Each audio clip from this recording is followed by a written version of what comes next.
জীবন আপনার। আপনি কিভাবে আপনার জীবনকে সাজাবেন সিদ্ধান্ত সম্পূর্ণই আপনার সুবুদ্ধি দ্বারা পরিচালিত করতে হবে। চলমান জীবনকে ভালো রাখতে হলে সবসময় সুবুদ্ধি নিয়েই চলতে হবে। কোনো কর্মেই ঝামেলার ভিতর জড়াতে যাবেন না। যাপিত জীবনে অনেক ঝামেলা আসবে, সেই ঝামেলাগুলো উপেক্ষা করেই আমাদের চলতে হবে। আসসালামু আলাইকুম, সবাই কেমন আছেন? সবাইকে সকাল সকাল আমার ব্লগ ভিডিওতে অনেক অনেক শুভেচ্ছা জানাচ্ছি। আশা রাখি সবাই আল্লাহর রহমতে ভালো আছেন, আমিও আল্লাহর রহমতে ভালো আছি। আপনারা কে কোথা থেকে আমার এই ভিডিওটি দেখছেন একটু কমেন্ট করে জানাবেন। দেখতেই পাচ্ছেন বাগান বলতে এটা হচ্ছে বারান্দার বাগান। সবজি হয়েছে, বড় একটা বেগুন হয়েছে। আমি মূলত আমার বোনের বাসায় গিয়েছিলাম। বোনের বাসায় গিয়ে এই ভিডিওটি ধারণ করেছিলাম। ওর বারান্দায় বেশ রোদ আসে, এজন্য বিভিন্ন শাক সবজি থেকে আরম্ভ করে অনেক গাছ হয়। কিন্তু আমার বড় একটা বারান্দা আছে, আমার কোনো রোদও আসে না, রোদের ছিটাফোঁটা নাই, এই জন্য আমি বাগান করতে পারি না। বাগান করা গাছগাছালি এগুলো আমার প্রচুর শখ।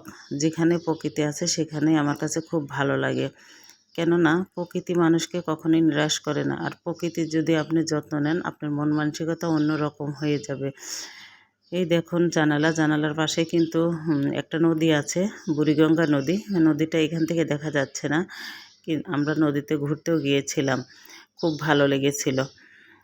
যাই হোক, প্রতিদিন একটা করে লং ভিডিও দিই আর আপনাদের সাথে কিছু কিছু কথা শেয়ার করি। আমার এই কথাগুলো আপনার কেমন লাগে আমি জানি না, তবে জীবন চলার পথে অনেক বাধা বিপত্তি আসতেই পারে, সেগুলো উপেক্ষা করে চলতে হবে।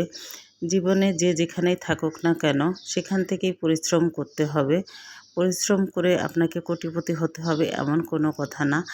আপনার পরিবার যেরকম তার চাইতে একটু ভালো লেভেলে থাকার চেষ্টা করবেন। সবসময় নিজেকে সুখী রাখার চেষ্টা করবেন, খুশি রাখার চেষ্টা করবেন। নিজেকে সুখী এবং খুশি হলে দেখবেন যে আপনার জীবনটা সুন্দর হবে।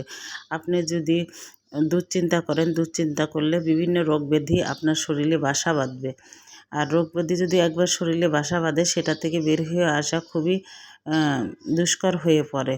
তাই পজিটিভ চিন্তা ভাবনা এবং হতাশ না হওয়ার জন্য আমি সবসময় বলি, হতাশ হলে পরে আপনার বিভিন্ন রোগে আক্রান্ত হয়ে যাবেন, বিশেষ করে হার্ট রোগে আক্রান্ত হয়ে যাবেন এবং ব্রেনে বিভিন্ন ধরনের ঝামেলা দেখা দেবে। তাই আমরা হতাশ না হই, কাজের প্রতি মনোযোগ দিই, প্রতিদিন আমরা আমাদের কাজগুলো চালিয়ে যাই।